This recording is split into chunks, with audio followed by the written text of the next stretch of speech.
Hello my dear student, welcome back on Eco Education. मैं नदीम खान और आज की वीडियो में हम डिस्कस करने वाले हैं क्लास 12th के मैक्रो इकोनॉमिक्स के चैप्टर नंबर 6 बैंकिंग पे। इसमें ऑलरेडी हमने 2 वीडियो बना रखा है। अगर अभी तक आपने नहीं देखा है तो उसे प्लीज आप हमारे चैनल के प्लेलिस्ट से देख सकते हैं उनका, और हम अपने इस वीडियो के डिस्क्रिप्शन में भी उनका लिंक मिल जाएगा, आपको वहां से भी देख सकते हैं।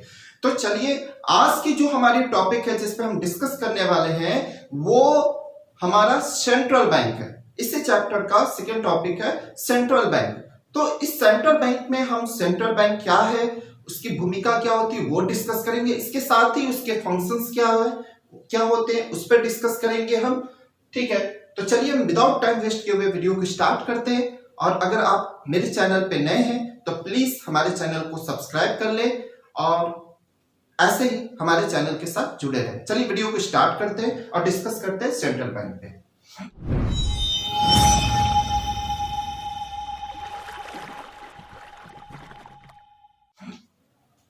तो सबसे पहले अगर हम बात करें सेंट्रल बैंक क्या है, तो सेंट्रल बैंक, पहले इसके डेफिनेशन को डिस्कस कर लेते हैं, समझते हैं। Central bank is an apex body.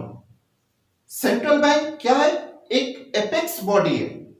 It means ऐसे समझिए, जिस कंट्री में भी सेंट्रल बैंक का कॉन्सेप्ट होता है, मैक्सिमम डेवलपिंग और डेवलप्ड कंट्रियों में है, मैक्सिमम कंट्रियों में ये सेंट्रल बैंक का कॉन्सेप्ट पाया जाता है, वहां पे वो सेंट्रल बैंक सभी बैंकों का सुप्रीम होता है, इसलिए उसे एपेक्स बॉडी कहते हैं। एंड ये जो होता है कॉमर्शियल बैंक, जो स्टेट बैंक होता है आपका, सॉरी, जो सेंट्रल बैंक होता है वो सभी कॉमर्शियल बैंक को कंट्रोल करने का भी काम करता है, उन्हें ऑपरेट करने का काम करता है, and regulate and direct the entire banking and monetary structure of the country. उन्हें कंट्रोल करने, सभी कॉमर्शियल बैंक को कंट्रोल भी करता है, उन्हें ऑपरेट भी करने का काम करता है, उन्हें रेगुलेट भी करने का काम करता है। Regulate it means rule regulation के अकॉर्डिंग चलाने का काम, और उन्हें डायरेक्शन भी देता है, क्योंकि ये सुप्रीम है तो इन्हीं के डायरेक्शन के अकॉर्डिंग वो चलते हैं। तो the entire banking and monetary structure of the country, जो भी मॉनेटरी स्ट्रक्चर होती है आपकी कंट्री में, इट मींस मनी सप्लाई से लेकर मनी कंट्रोल तक, जो भी मॉनेटरी स्ट्रक्चर होता है उन सब चीजों को कंट्रोल और ऑपरेट करने का काम आपका सेंट्रल बैंक ही करता है। या आप कह लीजिए जैसा हमारे इंडिया में जो सेंट्रल बैंक है उसे हम एग्जाम्पल के तौर पे क्या कहते हैं? एग्जाम्पल इंडिया में जो होता है वो आरबीआई है। इसी तरह हर कंट्री का अपना एक सेंट्रल बैंक का कॉन्सेप्ट होता है। ठीक है, तो यहां पे हमारे इंडिया में जो एग्जिस्ट करता है सेंट्रल बैंक वो आरबीआई के नाम से जाना जाता है। अब इसके फंक्शंस क्या है इस पे देख लेते हैं, मतलब कितने तरह की ये फंक्शन को फंक्शंस करता है, कितने तरह की एक्टिविटी करता है ये। तो सबसे पहला जो सेंट्रल बैंक का वर्क होता है वो करेंसी अथॉरिटी होती है सेंट्रल बैंक के पास।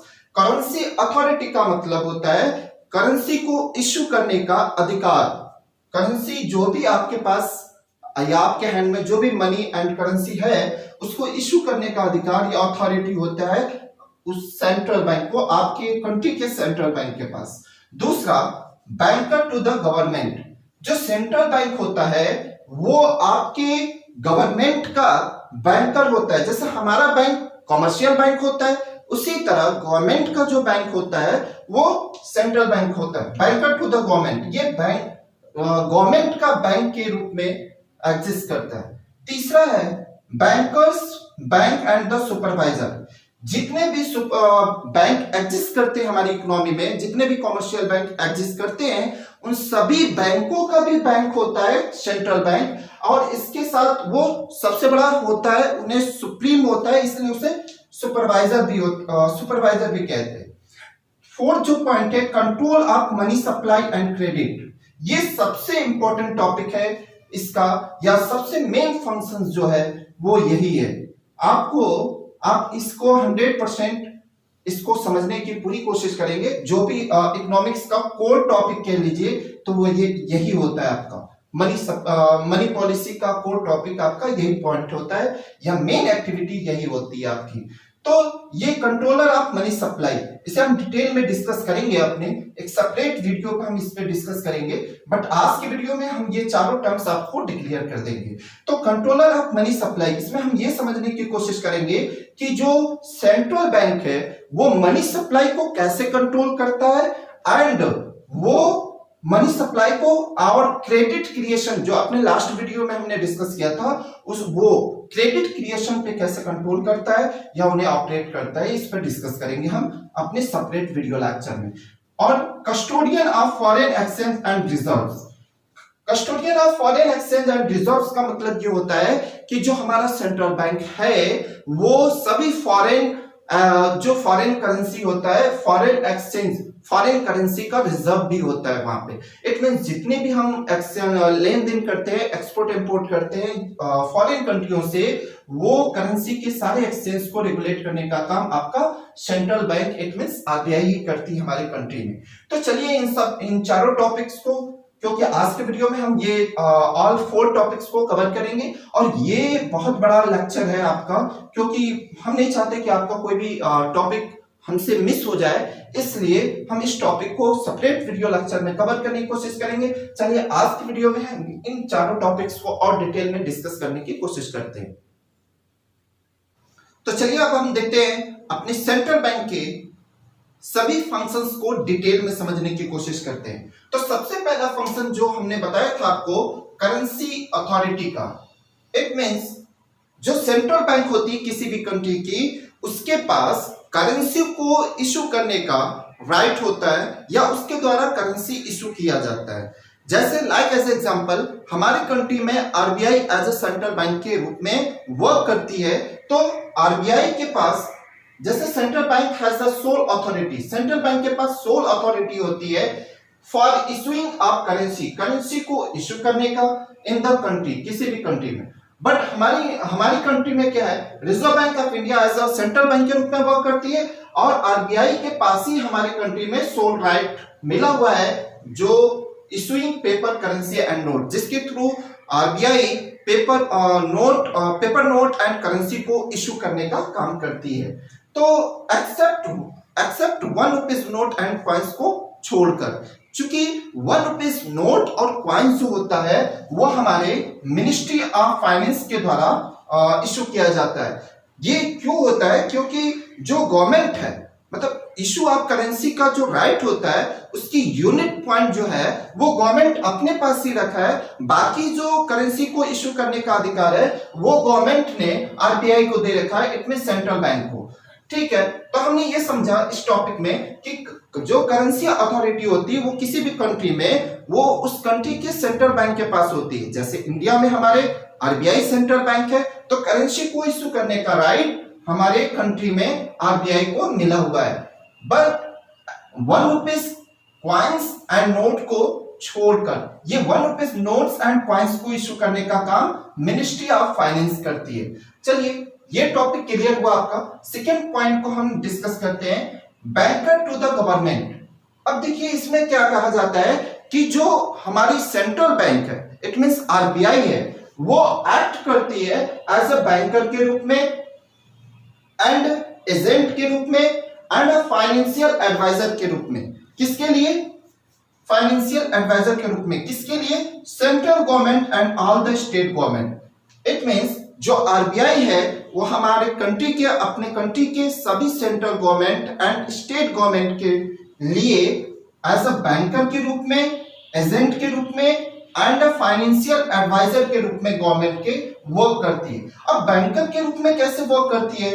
अब बैंकर के रूप में जैसे कि आम पीपल्स का जो कॉमर्शियल बैंक में, हम सभी लोगों का कॉमर्शियल बैंक में अपने अकाउंट होते हैं, जहां से हम अपने जो भी करेंसी होती है जिसे हम वहां पे डिपॉजिट कर सकते हैं या विड्रॉ कर सकते हैं, और ये सारी जो हमारे पास अधिकार होते हैं, राइट होते हैं कॉमर्शियल बैंक से जो हम करते हैं, वो गवर्नमेंट जो होती है, चाहे सेंट्रल गवर्नमेंट हो चाहे स्टेट गवर्नमेंट, वो आरबीआई के साथ, आरबीआई में सभी गवर्नमेंट का, चाहे सेंट्रल गवर्नमेंट हो चाहे स्टेट गवर्नमेंट, उनके अपने अकाउंट होते हैं जहां पे वो अपना डिपॉजिट करते हैं और जहां पे वो लेंड ले सकते हैं, इट मींस बोरो कर सकते हैं, उधार ले सकते हैं। एंड जो सेंट्रल बैंक होती है वो गवर्नमेंट के लिए एज एजेंट के रूप में भी वर्क करती है और उसकी गवर्नमेंट का वो फाइनेंशियल एडवाइजर के रूप में भी वर्क करती है, एजेंट के रूप में भी बहुत सारा काम करती है सेंट्रल बैंक। इसके साथ साथ गवर्नमेंट को जरूरत पड़ने पे फाइनेंशियल एडवाइस भी देने का काम करती है सेंट्रल बैंक। जैसे हमारे देश में आरबीआई है जो बार बार हर इशू पे, हर टॉपिक पे जो भी फाइनेंशियल से रिलेटेड होगा उस पे आरबीआई गवर्नमेंट को एडवाइस देने का भी काम करती है। तो ये सारे फंक्शंस थे एज अ बैंकर के रूप में, गवर्नमेंट के बैंकर के रूप में जो आरबीआई करती है हमारे अपनी कंट्री में। चलिए ये सेकेंड पॉइंट हमारा क्लियर हुआ। एंड थर्ड पॉइंट पे अगर हम डिस्कस करना चाहें तो बैंकर्स बैंक एंड सुपरवाइजर, इसका क्या मतलब है? ये बैंकर्स बैंक इट मींस बैंकों का बैंक। किसे कहते हैं? आरबीआई को। क्योंकि ये बैंकों का बैंक कौन होता है? सेंट्रल बैंक होता है। जो हमारे अपनी कंट्री में कौन है? आरबीआई है। बैंकों का बैंक आरबीआई है एंड वो सुपरवाइजर भी करता है, मतलब सभी बैंकों को देखने का काम, उन पे नजर रखने का भी काम जो होता है वो आरबीआई ही करती है। तो इसलिए इसे बैंकर्स बैंक भी कहते हैं एंड सुपरवाइजर भी कहते हैं। चलिए इसको और डिटेल में समझने की कोशिश करते हैं। सेंट्रल बैंक जो आरबीआई है एक्ट एज द बैंकर के रूप में टू अदर बैंक। जो हमारे ऑल कॉमर्शियल बैंक है जो वर्क करती हैं अपनी कंट्री में, उन सभी बैंकों का भी बैंक के रूप में काम करती है अपनी आरबीआई।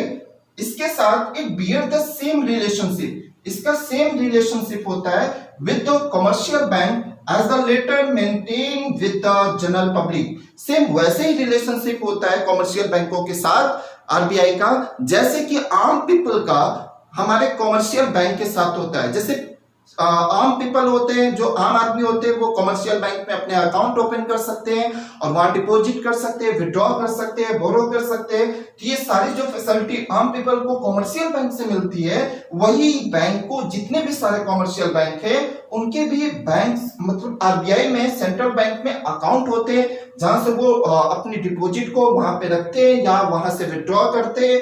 ये सारी फैसिलिटीज अवेलेबल कराती है अपनी सेंट्रल बैंक आरबीआई। तो ये तो तीसरा फंक्शन था जिसपे हमने डिस्कस किया आरबीआई का। तो हमें उम्मीद है कि ये भी टॉपिक आपको अच्छे से समझ में आया होगा।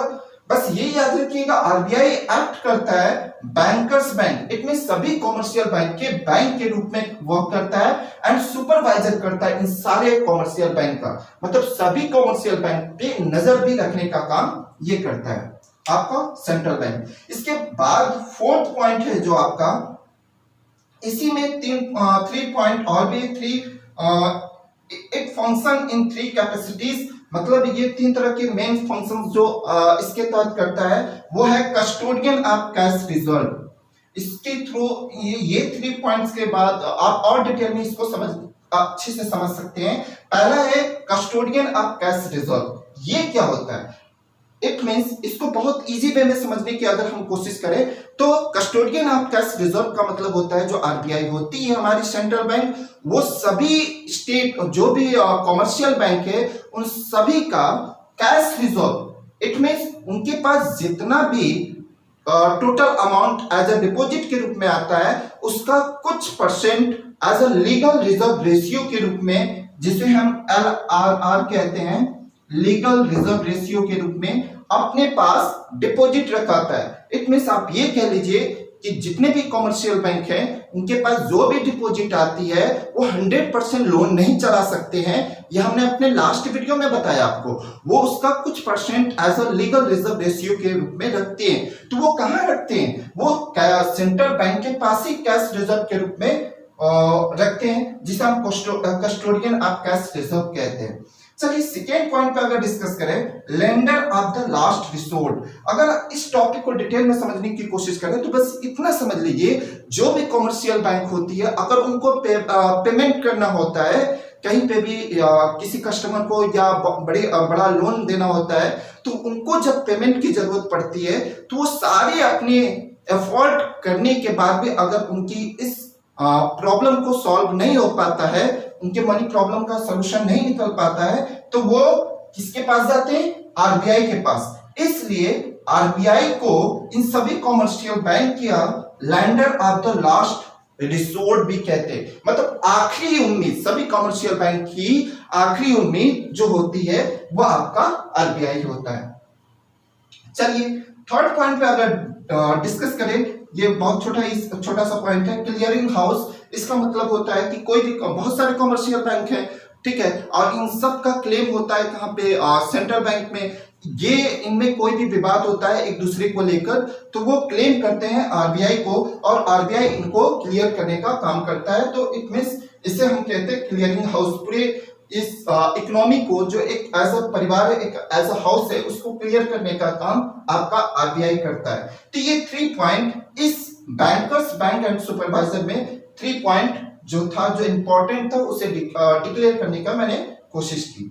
चलिए अब फोर्थ पॉइंट पर अगर हम डिस्कस करें, custodian of foreign exchange reserve. It means the central bank also act as the custodian of the country's stock of gold and reserves. जो आरबीआई होता है वो एज अ स्टॉक के रूप में भी काम वर्क करता है, और वो किस चीज का स्टॉक रखता है, gold and reserves of foreign exchange, all foreign exchange transfer, ठीक है। इट मींस जो आरबीआई होता है वो एज ए स्टॉक के रूप में भी वर्क करता है, और इस आरबीआई के पास जितने भी गोल्ड हुए या अदर कंट्रीज की जो भी फॉरेन एक्सचेंज जिससे हम करते हैं, जो भी लेन देन करते हैं फॉरेन करेंसी में, उन सभी फॉरेन करेंसी का स्टॉक होता है। क्योंकि जो भी हमें इंपोर्ट करना हो या जो भी हम इंपोर्ट करते हैं अदर कंट्री से, तो उस करेंसी में करते हैं, तो वो करेंसी की रिक्वायरमेंट आरबीआई पूरी करता है। तो अगर हम जो भी लेन देन करेंगे, और इसका सेकंड पॉइंट भी तो देखिए, all foreign exchange transaction must be rooted through RBI. जो भी फॉरेन एक्सचेंज होते हैं वो थ्रू द आरबीआई के द्वारा ही होते हैं। तो आरबीआई के पास सभी फॉरेन करेंसीज का स्टॉक होता है, इसके साथ साथ गोल्ड का भी स्टॉक होता है। तो इसलिए आरबीआई को हम कहते हैं custodian of foreign exchange and reserve. तो ये आपका फोर्थ पॉइंट था। इसके साथ ही इस function of the central bank में एक लास्ट पॉइंट जो रह गया आपका, वो है आपका money control. It means money and credit control, money and credit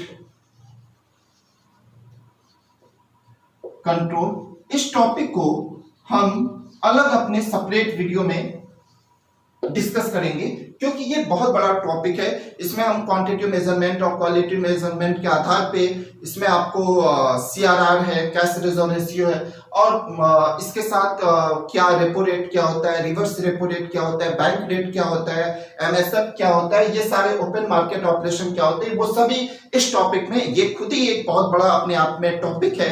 इसलिए क्योंकि मैंने इसके साथ कवर नहीं किया, क्योंकि ये वीडियो आपका बहुत ज्यादा लंबा हो जाता, तो इसलिए मैं इसके लिए अलग से आपको वीडियो प्रोवाइड करा दूंगा।